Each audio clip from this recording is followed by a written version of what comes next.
I recognize that the review of the financial package took a fair amount of time. There's a fair amount of reading, but that is one of the challenges of being a forensic accountant or a fraud examiner. You really have to have patience. If you're given 1,000 pages by an attorney, you must look at, examine, read every one of those pages. This takes time. But you've got to do it for two reasons. One, you're always looking for information or evidence that may be helpful to your case. But you're also looking for evidence that's inconsistent or that goes against a hypothesis or a belief about what may be going on in this particular instance. For example, if you think person A is committing fraud type B, but there's evidence on page 999 that that can't possibly be true, then your hypothesis is dead. It cannot be person A and or it cannot be fraud type B.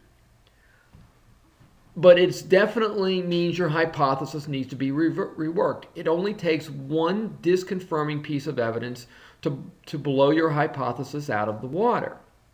So you have to look at every page. In this case, a financial package is a bit tedious to read, and I recognize that. Now, I'm sure you could have created a whole sheet full of anomalies. When I've done this in the live classroom with numerous students, we'll sometimes fill up an entire chalkboard with different things that were unusual. I've captured a few of these here. Hopefully there's some of the ones you've identified as well.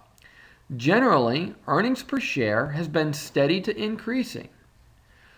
Because of numerous one-time charges or non-recurring activities in the lower half of the income statement, it's possible that the company has committed the fraud of taking a big bath because it's had two restructurings in the 4 years of financial statements we're looking at.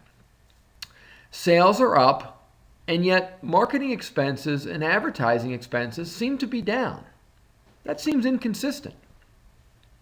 Nothing could be wrong, but prudent financial statement fraud investigation, prevention, deterrence, and detection suggests that all anomalies should be pursued to their logical conclusion, meaning until you've got evidence that suggests that either the anomaly is just in fact that, an anomaly, innocuous, or that in fact that what you've really got here is the beginnings of a fraud.